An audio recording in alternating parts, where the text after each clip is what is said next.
2부. 2부입니다. 1부에 아무 얘기도 안 했는데 2부가 됐습니다. 아 근데 그 댓글만 읽어도 그 약간 시간이 빨리 간다. 그쵸. 아니 마지막에 좀 당황했는데 보니까 20몇 분 했더라고요. 그러니까요. 유튜브에. 더워가지고 또 그쵸. 말을 길게 하면 안 됩니다. 맞아요. 보는 분들은 짜증나고. 맞습니다. 근데 1부 저희가 좀 부실하게 했으니까 네네. 2부는 진짜 경험에서 나오는 이야기들을 좀 해보자. 저희 그리고 심지어 3부까지 할 예정이잖아요. 아. 이 정도면 해자죠. 맞죠. 네. 윤수 형 1화로 그냥 퉁쳤죠 여기. 그쵸. 아이 댓글 쌓인 거 있어. 네. 그래서 그 무슨 얘기 하나요? 저희가 하는 그러니까 이제 서구 형이랑 저랑 둘이 하는 일이 지금 원래 안 그랬는데 어느 순간 약간 비슷하게 완벽히 또 딱 맞진 않는데 그쵸, 비슷하게 그쵸. 겹치고 교집합들이 있죠. 교집합들이 있죠. 그 특히 가장 큰 교집합은 클라이언트 잡을 한다. 맞아. 그런 교집합이 있어서 그런 일들 그리고 심지어 저희 텔레포트랑 서구 형이랑 조인해서 뭔가 준비해보기도 하고 막 그리고 서로 이렇게 막 소개도 시켜주고 막 이런 관계라서 맞아요. 그런 얘기들을 좀 해보면 어떨까. 이게 패션이나 이런 쪽에 항상 또 이제 모든 걸 다 그 브랜드에 있는 담당자들이 하는 건 아니고 또 이제 그분들도 이제 도와줄 외부의 멤버들이 또 있으니까 저희가 또 그런 일을 하고 있으니까 그런 얘기를 하면 좋을 것 같습니다. 네, 그래서 저희가 가끔 이제 근황 토크 같은 거 할 때 사실 뭐 요즘에 뭐 하고 있고 뭐 하고 있고 흘려가듯이 얘기는 하잖아요. 근데 뭐 패션 쪽에 뭐 디자이너, 스타일리스트, 포토그래퍼 뭐 등등등 뭐 에디터 뭐 여러 가지 딱 대표적인 직업들이 있긴 하지만 홍보 대행사 같은 것도 있겠네요. 모델도 있을 것이고. 근데 또 저희처럼 약간 뭔가를 기획을 하고 또 컨텐츠를 만드는 일종의 물밑 작업 같은 것들을 하는 사람들도 있으니까 맞아요. 그런 얘기들을 좀 해보면 어떨까 싶네요. 안 그래도 며칠 전에 파프의 임동주를 만났는데 이제 텔레포트가 정확히 뭘 하는 그러니까 대충은 알겠어요. 막 브랜드랑 뭐 정확히 어떤 롤을 하는지를 인지를 못 하더라고요. 그쵸. 근데 그럴 수 있을 것 같아요. 왜냐면은 그 기획 뭐 이런 게 도대체 뭐냐, 기획이 뭔데 도대체 이렇게 얘기할 수 있으니까. 그래서 막 설명해주니까 되게 흥미로워 하더라고요. 그래서 그런 얘기, 뭐 어떤 일을 하는지도 좀 디테일하게 얘기해보면 재밌을 것 같아요. 그러면 승준 씨는 이제 지금 텔레포트라는 에이전시를 같이 동료분들이랑 저도 알고 있는 동료분들이랑 만들어서 그쵸. 이제 일종의 파운더이면서 거기에서 디렉터도 같이 하고 있는 거잖아요. 그쵸. 그럼 그 회사는 정확히 뭘 하는 회사예요? 그러니까요. 이제 텔레포트는 브랜드들이 필요한 전략을 수립하고 그 전략에 의거해서 컨텐츠를 만들거나 이벤트를 하거나 광고를 한다거나 뭐 이런 것들을 이제 하는 마케팅 전반에 대한 A부터 Z까지 모든 걸 이제 서비스를 제공하는 그런 회사인 거죠. 그거를 이제 좀 남들이 안 하는 크리에이티브한 방식으로 하려고 하는 그런 회사입니다. 그런 어떤 일들을 그러면 우리가 그냥 통용되는 어떤 그 정의 같은 게 있나요? 마케팅 에이전시? 뭐 이렇게 부르는 것 같아요. 근데 이제 저희는 마케팅에만 한정된 건 아니고 저희는 컨텐츠도 만드니까 크리에이티브 에이전시라고 저희를 부르고 글로벌리 그렇게 많이 얘기하는 것 같더라고요. 그리고 이제 한국말로 이제 쉽게 얘기하면 약간 대행사. 마케팅 대행사, 뭐 컨텐츠 대행사 이렇게 부르기도 하고요. 네. 그렇구나. 형님은 조금 다른 형태잖아요. 형님이 좀 특이한 형태라고 저는 생각하긴 하는데. 그쵸. 저는 기본적으로 일단 회사가 아니니까요. 그쵸. 네. 회사긴 한데 회사가 아닌 느낌. 그쵸. 네. 근데 그쵸. 저도 좀 비슷한데, 그러니까 아까 그 동준 실장님 얘기를 살짝 들어보니 저 같은 경우는 어릴 때부터 지금까지 꽤 많이 들었던 질문이 정확히 뭐 하시냐고 약간 이런 거였어요. 네. 그러니까 왜냐면 명함에 박힌 어떤 뭐 브랜드가 있거나 뭐 잡지가 있으면 그냥 그게 설명을 해주잖아요. 회사에서는 딱 정해진 롤이 있으니까 맞아요. 영업이 있고 뭐 무슨 진짜 마케팅 홍보가 있고 뭐가 있고 뭐 그런 식인데 저도 어떻게 하다 보니 그런 어떤 규격화된 삶이랑 조금 다른 인생을 살다 보니 그런 얘기를 많이 들었고 실제로도 뭐 과거에 제 얘기 조금 한 적 있지만 조금이 아니라 겁나 많이 했던 것 같아요. 네, 했지만 어쨌든 간 좀 그런 일종의 좀 복잡스러운 약간 그런 게 좀 있었던 것 같아요. 근데 승준 씨랑 내가 하는 일이랑 제가 다른 점은 저는 인하우스의 팀은 따로 구성을 하지 않았다는 거고, 반대로 어떤 프로젝트들에 따라서 그 좀 따로 또 가치라고 생각하는 느낌으로 네, 일을 하고 있습니다. 맞아요. 네. 그렇기 때문에 사실 제가 작년에 승준 씨한테 또 손을 이렇게 뻗친 적이 있거든요. 그쵸. 그래서 같이 조인해서 뭔가 준비를 했었죠. 네. 어떤 뭐 그 전자 계열의 네. 대기업이었는데 IT 쪽이라고 할 수 있겠죠. 네. 그런데 그쪽에서 하는 또 어떤 컨텐츠, 영상 컨텐츠 같은 것들을 만드는 거였어요. 근데 이제 그 담당자분이랑 미팅을 하고 이런저런 얘기들을 막 들었을 때 네, 뭔가 좀 같이 할 수 있겠다라는 생각이 들었던 것 같습니다. 네.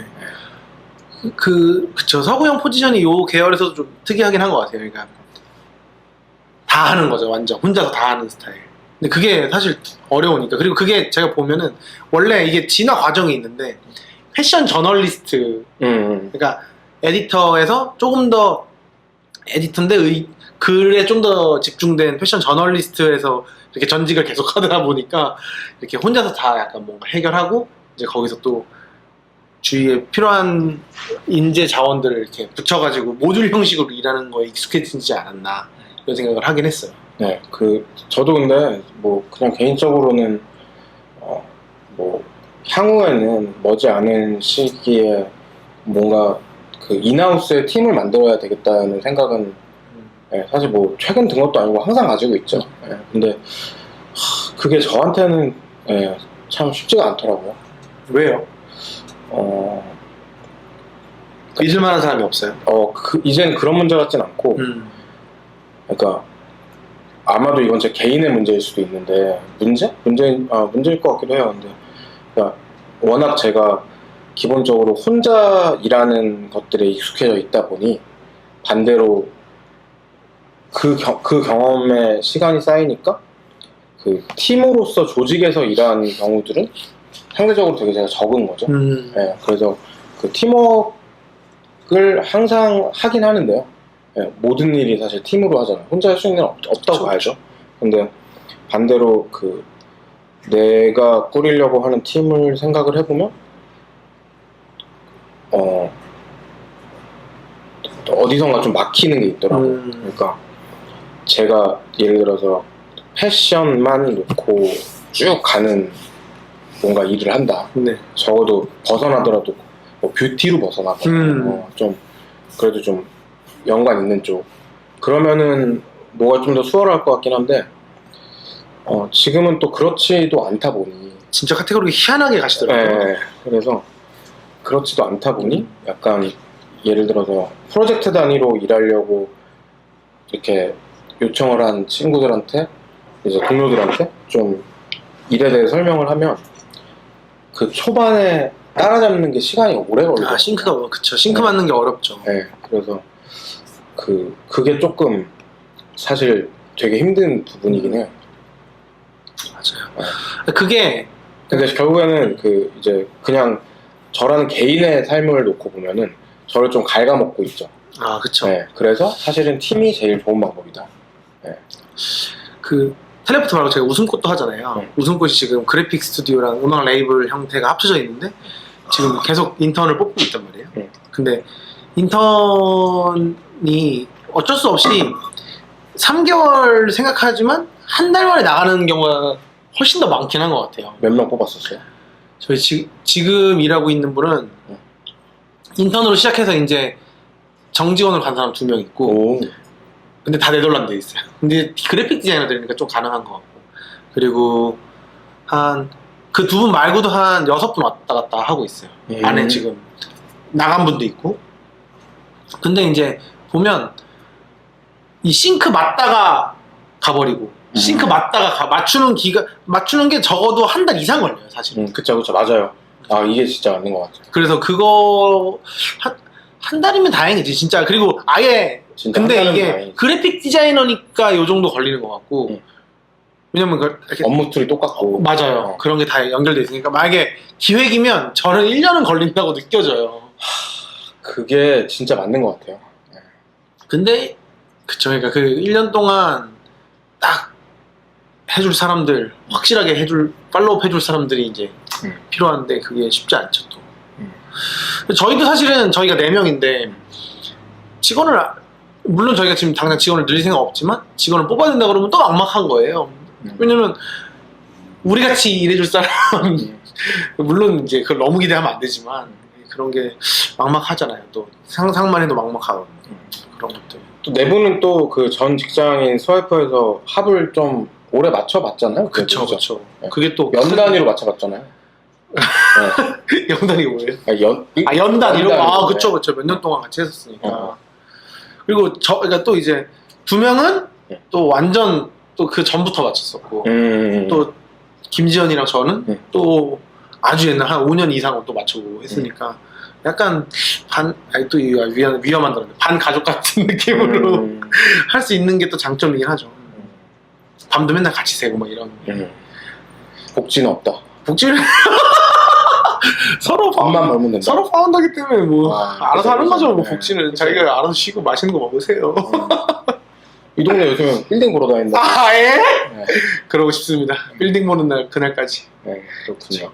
그러면 저는 궁금해요. 형님이 그러니까 형님 카테고리가 되게 다양하잖아요. 막 저는 IT 쪽도 봤고 건설 쪽도 봤고 뭐 패션 기본이고 뭐 코스메틱도 봤고 스포츠 브랜드 막 다 봤는데 이게 다 카테고리가 다르잖아요. 근데 형님 거기서 어떤 역할을 해요? 그리고 어떤 업무 방식으로 일해요? 네. 사실 이게 평소에는 이제 그냥 일하다 보면은 뭐가 빨리 지나가니까. 근데 저는 그런 것 같아요. 그러니까 자기 일에 대해서 아무튼 생각해볼 겨를이 그렇게 많지는 않은 것 같거든요. 근데 굳이 좀 생각을 해보면 제가 좀 여러 가지 장르에 걸쳐서 뭔가를 할 수 있던 게 결국에는 좀 에디터라는 직업으로 뭔가들을 했기 때문이 아닌가라는 생각이 들거든요. 그러니까 우리나라에서 패션 에디터든 뭐 피처 에디터든 그 에디터라는 직업을 달고 있는 분들은 흔히 그 기자랑 동의어로 취급할 수 있는데 그쵸. 저는 그 두 가지는 일단 다른 것 같아요. 네, 그러니까 취재를 해서 언론이라는 창구로 뭔가를 내보내는 사람들이 기자인 것 같고 에디터들은 말 그대로 조금 여러 가지들을 편집하면서 통합해서 컨텐츠를 제공하는 사람들인 것 같거든요. 플랫폼을 통해서. 맞아요. 브랜드 같은 플랫폼도 있고 잡지도 있을 거고. 근데 그런 것들을 저도 어느 정도 과거부터 이런 거 저런 거 하면서 조금 그 직업을 중심에 두고 뭔가를 하다 보니까 장르가 다른 일들이 처음 들어왔던 순간들이 있잖아요. 그러니까 승준 씨 같은 경우도 패션 쪽을 베이스로 하다가 예를 들어 갑자기 뭐 술이 된다거나. 그쵸. 저희 별게 다 있어요. 술도, 그러니까 주류 뭐 이런 것까지는 좀 근데 저희 무슨 웹툰도 있고요. 그러니까 그 별게 다 있더라고요. 별게 다 들어오게 되더라고요. 그런데 저는 그러니까 그 처음이 가끔 생각이 나거든요. 네, 근데 그 처음에 이런 생각이죠. 그러니까 저 안 해봤던 건데 할 수 있나? 어렴풋이 알고 있는데 내가 맡아도 되나? 약간 이런 생각들을 할 때도 있었단 말이죠. 근데 결국 그 대상을 구성하고 있는 내용의 색깔이나 언어가 조금 다른 거지 그 일 자체의 프로세스는 결과적으로 되게 비슷한 것 같아요. 맞아요. 네. 그것 때문에 사실은 다른 장르의 일들을 어떻게든 잘 해보려고 좀 할 수 있는 것 같거든요. 그러니까 가령 뭐 그런 공간에 대한 것이든 혹은 뭐 좀 아카데믹한 어떤 것이든 아니면 뭐 스타일에 관련된 것이든 결국에는 그 사람들의 어떤 삶이란 거 안에 존재하는 거잖아요. 저는 막히거나 할 때는 그거를 항상 생각하려고 하거든요. 그래서 그런 것 같습니다. 그리고 또 그런 적도 있었어요. 그러니까 아마 승준 씨도 비슷할 것 같은데 저희가 컨텐츠를 만들고 그러면은 이제 기획을 하고, 그러니까 예를 들어 그 클라이언트들이 아이디어와 어떤 방향으로 갈 것이다라는 것들은 내부적으로 거의 다 정해놓죠, 그죠? 네. 그리고 그 전략을 수립한 거에 대해서 이제 구체적인 플래닝을 한다거나 거기에 더하는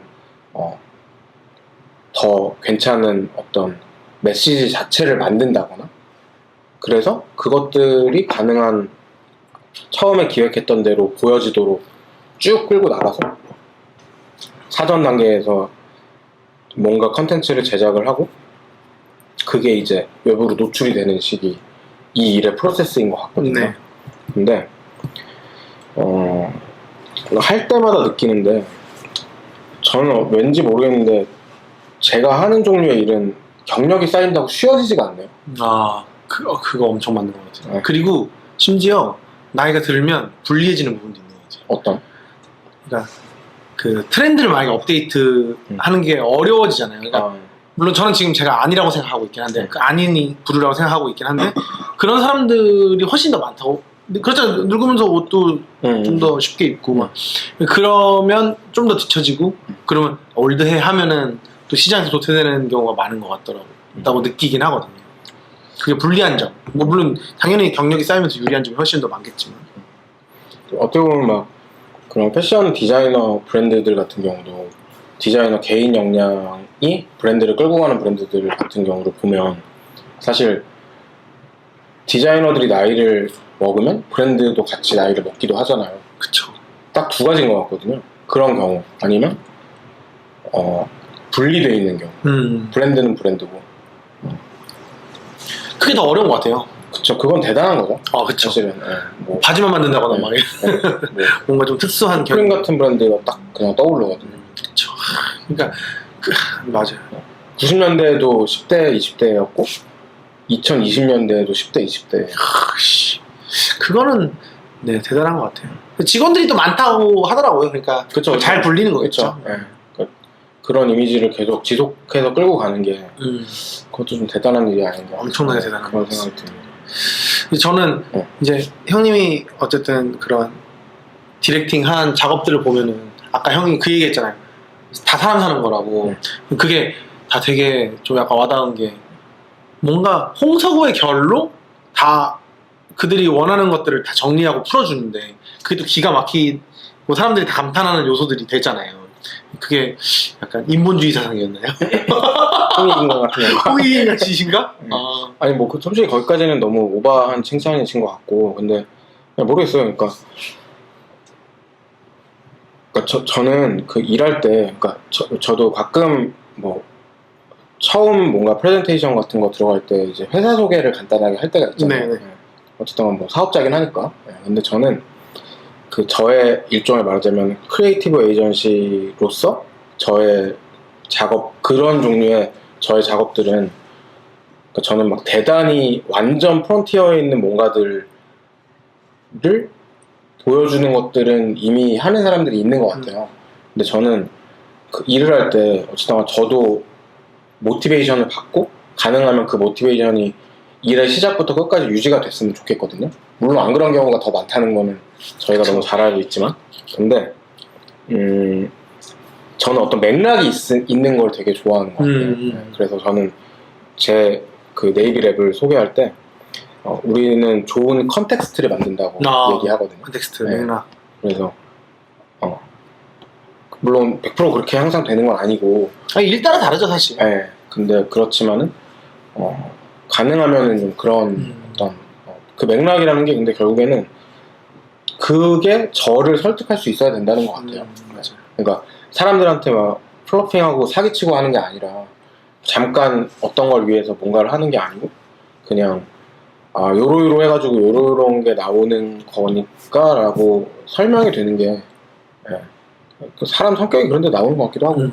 아니 약간 요게 지금 이렇게 들으시는 분들이 조금 두루뭉실하게 들릴 것 같기는 해서, 제가 일해봤던 프로젝트를 그냥 아예 프로세스를 한번 설명해보면 재밌을 것 같은데, 제가 2018년에 기네스 예. 프로젝트를 했었어요. 근데 그때 그 당시 기네스가 그 바로 전에 막 맥주? 맥주 네.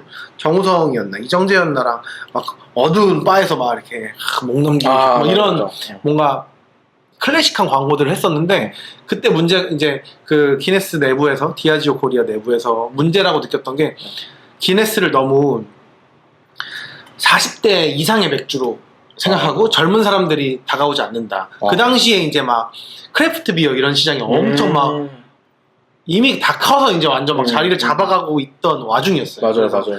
미션이 좀 어리게 이런 날 그런 맥주 마시면 진짜 좋겠네요. 제 맥주 별로 안 좋아하는데 진짜 이런 날은 기네스예요 아니면 크래프트 비어요? 크래프트죠. 그렇죠. 그리고 이렇게 된 거예요. 그러니까 어. 이제 사실은 그 당시 그러니까 이제 기네스가 이렇게 자신들의 포지션이나 이런 관련된 것들을 파악할 수 있는 이제 설문이나 아니면은 뭐 어떤 수치화된 자료들을 엄청 줘요. 그리고 미션을 줘요. 어리게 만들어 달라. 영하게 만들어 달라. 물론 이게 이렇게 워딩을 주진 않고 좀 더 이렇게 어렵게 주고 좀 더 세밀하게 주지만 이제 대충 얘기하자면 영하게 만들어 달라예요. 그러면 이제 막 하면 사실 기네스는 이제 라거 맥주들 그리고 국내 맥주, 수입 맥주 그리고 일본 맥주들 사이에서 그나마 좀 완전 다른 흑맥주라는 카테고리를 그쵸. 잘 잡고 있었는데 맞아요. 거기서 이제 크래프트 비어가 딱 들어와 버리면서 이제 그 약간 좀 특이한 맥주 같은 포지셔닝에서도 이제 경쟁자가 너무 많이 생겨버리면서 약간 이게 좀 더 영하게 가야지 살아남을 수 있겠다라는 판단을 했던 상황이었어요. 거기까지는 이제 브랜드가 판단하면 이걸 어떤 전략으로 어떻게 이제 할 거냐를 했었어요. 그러니까 이제 미션을 했어야 된 거고 그때는 그 프로젝트는 스와이프 때 했던 거거든요. 그쵸. 그러니까 이제 근 대표님이 이제 다 보면서 이제 제일 전략의 대장으로서 이거를 했었는데 그때 이제 그런 얘기들을 이제 그런 전략들을 세우는 거죠. 어떻게 해서 젊게 갈 거고 뭐 이제 이거는 여기선 요런 걸 만들어야 되고 저런 걸 만들어야 되고 해서 결과물이 뭐가 나왔냐면 우선 팝업 이벤트를 했어요. 그래서 홍대랑 이태원을 다 완전 장악해가지고 거기에서 기네스 파는 매장들이랑 다 연계해가지고 쿠폰도 만들고 뭐 굿즈도 주고 이벤트도 하고 막 그런 거 하고 그리고 이제 캐치프라이즈를 만들었어요. 힙할 땐 기네스라고. 이것도 이제 저희 내부에서 너무 유치하지 않나? 뭐 이런 얘기도 했는데 유치하더라도 좀 세게 가야 된다. 이게 유치한 건 또 기억에 잘 남는다. 근데 실제로 그걸 하고선 저희 내부에서는 유치하지 않나 이런 얘기를 했는데 막 주변에 뭐 외국계 매체들이나 막 이런데 담당자들이 다 야 존나 멋있다 이렇게 얘기해주긴 했었거든요. 물론 저희가 한 거니까 이제 칭찬했을 수도 있지만 그렇게 하고 이제 영상 컨텐츠 만들고 사진도 찍고 이제 그래서 영상에 이제 인플루언서들을 막 데려와서 딘이 메인이었고 그러다가 이제 뭐 셰프도 있었고 그리고 미스치프라는 브랜드도 있었고 그 외에 막 조지 음악하는 분들도 뮤지션들 막 쫙 있고 해가지고 그렇게 해가지고 좀 문화 언더그라운드 인디 문화도 다 건드리고 전반적으로 약간 힙씬을 다 건드리는 것처럼 그래서 매거진도 만들고 그때 매거진에 또 이제 서구 형이 그쵸. 참여해가지고 같이 일을 하기도 하고 그렇게 한 거죠. 그래서 이제 전략 수립해서 그 전략에 맞는 컨텐츠까지 잘 만들고 이제 그럼 여기서 무슨 업무들이 생기냐면 섭외를 그러니까 누구를 섭외할 건지 리스트업 그게 이 전략에 누가 잘 맞는지 이런 것부터 생각해야 되고 어떤 컨텐츠를 찍어야 되고 이 컨텐츠를 어떻게 광고 뭐 예를 들면 유튜브에 할지 인스타그램에 할지 우리 타겟들이 어디를 많이 보는지 뭐 이런 것부터 해서 이런 것들을 다 생각하고 그 다음에 그걸 다 연락해야 되거든요. 연락해서 뭐 이제 일정도 조율해야 되고 뭐 이런 것들이 이제 잡무라고 얘기하지만 엄청 중요한 엄청 중요하죠. 네. 엄청 중요한 잡무들을 시간이 엄청 들어가는 일들을 이제 계속 책상에 앉아서 하고 이제 매장 돌아다니면서 여기 저희 이런 거 하는데 저희랑 언제부터 언제까지 같이 해주시면 요런 게 좋고 막 이런 걸 설명하기도 해야 되고 막 이런 거 이제 프로젝트마다 아예 예측할 수 없는 업무들이 막 생기는 거죠. 그런 것들을 다 하면서 이 마케팅 액티비티를 다 하게 되는 것 같아요. 요렇게 대부분 이렇게가 이제 제일 큰 범위로 하는 거고 그런 거 할 때 이제 처음에 전략에서 이제 아까 형님 얘기한 그 맥락이 되게 중요하다고 얘기하고 내가 설득돼야 남도 설득할 수 있는 그렇죠. 재밌었어요 그때 뭐 되게 타이트한 항상 그렇지만 타이트한 기간에 또 컨텐츠를 만들어야 됐던 거여서 그쵸? 어쨌든 저는 종이 출판물을 맡아달라고 연락을 받고 이제 영상이랑 사진 촬영할 때 이틀인가 잡았죠 그때. 네. 그래서 뭐 연남동에 있는 어떤 그 양옥집으로 구성된 스튜디오를 렌탈을 이제 서이프가 해가지고 막 이제 사진 찍고 영상 찍고 인터뷰 막 하고 하는 동안에 저희가 또 따로 인터뷰하고 해가지고 맞아요. 또 제가 부탁한 친구 에디터, 피처 에디터 친구가 같이 참여해줘가지고 예. 만들었던 기억이 나네요. 그쵸. 그거 그 편집하는데 되게 좀 도전적이었던 게 많았던 것 같아요. 아, 그때 유재필 디자이너 했었구나. 맞아. 네, 맞아. 근데 진짜 그런 식으로 이제 어떤 때는 영상을 만들기도 하고, 어떤 때는 잡지를 만들어야 되기도 하고, 어떤 때는 매장을 가서 어떻게 해야 되기도 하고, 이거는 그냥 이제 그 기네스의 사례였지만, 이제 뭐 스포츠 브랜드도 제가 많이 하고 하니까 그런 것들 다 다른 상황들이 생기고, 거기서 약간 저 같은 성격은 거기서 재미를 좀 느끼는 것 같아요. 그럼 승준 씨는 일종의 그런 크리에이티브 에이전시에 일을 하는 사람으로서 어떨 때가 제일 짜증나요? 솔직하게. 그러니까 우선 클라이언트 계열의 문제점들이 있는데, 클라이언트가 이제 좀 서로 존중하면서 일하려고 하는 사람이면 당연히 그쪽에서 그렇게 큰 짜증이 안 나고, 서로 또 왜냐면은 클라이언트 사이드에서 고민이 있고 저희 에이전시 사이드에서 고민이 있기 때문에 또 이게 상충할 수밖에 없는 부분이 있거든요. 그러면 이쪽은 좀 더 성과를 내야 되고, 우리는 좀 더 이 실무에서 커뮤니케이션 해야 되는 거에 애로사항이 있고, 그러면 그거를 서로 사실 그거를 모르지 않거든요. 그게 쟤는 저 생각을 할 수밖에 없긴 해. 우리도 이걸 밀어붙이긴 해야 되는데 저것도 또 관철시키긴 해야 될 거고, 쟤도 막 그런 것들에 대해서 생각을 같이 할 수 있는 클라이언트면 이렇게 얘기하면서 풀어가면 되는데, 그냥 무대포로 조카 돈 주니까 해 막 이런 거면 좀, 물론 요즘에 진짜 많이 없긴 한 것 같아요, 이제 점점. 근데 그런 클라이언트는 좀 힘든 것 같고, 그게 이제 클라이언트 쪽이랑 일할 때 문제가 힘든 부분이 있을 수 있고, 그거 말고는 그냥 그 전략을 짤 때 너무 힘들다는 거. 제가 어떤 거를 제시해야 될지, 네. 그 아이디어로 도출하는 과정. 맞아요. 그거야 뭐 거의 뭐 산모의 고통 같은 거 그런 거잖아요. 진짜로. 그게 그냥 뭐 갑자기 좋은 아이디어 뿅이 아니라 시대부터 읽어야 되는 거니까, 지금 이 세상이 어떻게 돌아가고 있는 것부터 읽어야 되는. 그게 쉽지 않아요. 제가 그 짜증 물어보고 저 스스로도 나는 뭐지 하고 생각을 해봤는데, 저 같은 경우는 그러니까 예를 들어서 요즘에는 일할 때는 뭐 과거에는 조금 그런 인격적으로 이상한 사람들도 좀 있었던 것 같긴 한데, 맞아요. 최근 들어서는 뭐 사회적으로도 갑질이나 이런 것들이 되게 많은 이슈가 되잖아요. 어딘가에 분명히 존재하지만. 근데 그래서 그런 예를 들어 매너나 인간적으로 그런 뭔가 하대 같은 것들을 당해 본 적은 거의 없는 것 같고. 요즘에요? 아니면 요즘에요. 네. 과거에도 그렇게 많지는 않았어요. 있었으면 저는 싸우는 타입이니까. 그쵸. 아니, 사고형은 원래 어렸을 때부터 잘 나가가지고 함부로 하지 않았어요. 근데 그 어떨 때가 제일 좀 스트레스 받나, 그걸 생각해보니까 저는 사공이 많은 경우. 그러니까 예를 들어서 목표는, 공동 목표에 대한 동의는 사람들이 가지고 있는데 그 과정도 중요하잖아요, 사실. 왜냐면 그렇죠. 과정이 공개되거나 혹은 공개되지 않더라도 그 과정에서의 덧셈과 뺄셈으로써 컨텐츠가 정해지잖아요. 근데 과정에 붙어있는 사람들이 대체로 다 훌륭한데, 혹은 자기 분야에서 다 어떤 주장들을 가지고 있는데, 거기선 어쩔 수 없이 취향 같은 것도 결합을 하거든요. 무조건이죠. 네. 근데 취향이라는 거는 사실 그 극단적으로 우리가 극단적이라기보다는 통계적으로 뭐가 맞다라고 평가하기가 되게 애매해요. 그쵸. 네. 그래서 수치화되기 어려워. 저런 것도 좋아 보이고 이런 게 어떻게 보면 살짝 감으로 얘기하는 거거든요. 근데 또 맞는 답이 저는 있다고 느껴지기도 하거든요. 그쵸. 네. 그게 문제인 것 같아요. 맞아요. 네. 그런데 이제 그 중간에서 말하자면은 좀 소모적인 논쟁 같은 것들을 할 때, 그러니까 이렇게 해도 괜찮고 저렇게 해도 괜찮으면 이렇게 가면 되는데 라고 생각할 때 계속 태클이 들어온다거나, 그런 경우가 조금 문제인 것 같고,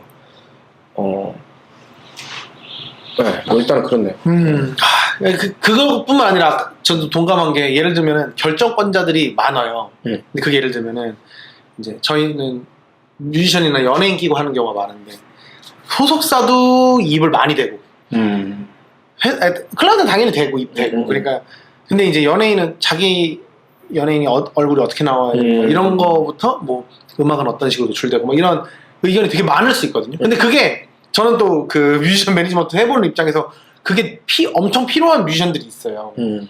예를 들면 제가 서사무엘 일했을 때는 그걸 엄청 입을 댔는데 까데오 할 때는 또 안 되거든요. 왜냐면 까데오를 섭외하는 사람들이 이미 그 날것에 풀어지는 걸 좋아하는 사람들이라 어차피 알아서 저절로 되니까. 근데 서사무엘 같이 이제 브랜딩이 많이 들어가는 그 당시에 많이 들어갔던 뮤지션들은 되게 그거를 세심하게 안 해주고 어디에서 노출되는지까지 섬세하게 안 하면 그게 어느 순간 확 짜쳐진다고 힙스터들이 느끼잖아요.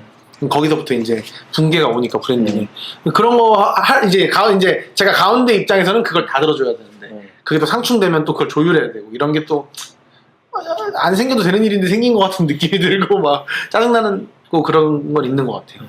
반대로 어떤 것들이 재밌어요? 우선 계속 새로운 걸 한다는 거. 이게 힘든데 이게 재밌는 것 같아요. 그렇군요. 계속 이게 제가 끝까지 뭔가를 완성하지 못하는 성격이어서 뭔가 새로운 걸 계속 기획할 때 제일 재밌어 했거든요. 어렸을 때부터. 근데 이제 그걸 계속 하니까 물론 이제 완수도 어쨌든 이게 저는 그래서 브랜드를 막 10년씩 끌고 가는 사람들을 엄청 리스펙하는데 그것도 좋은 성과를 내면서 멋있는 걸 만들면서 저는 단타로 치고 이게 너무 성향이 맞아요. 그렇군요. 네. 그래서 그 잡지를 만든다거나 브랜드를 계속 끌고 간다는 이런 사람들이 너무 하나를 계속하는 사람들은 진짜 초 리스펙입니다. 그렇구나. 그런 것도 확실히 있겠네요.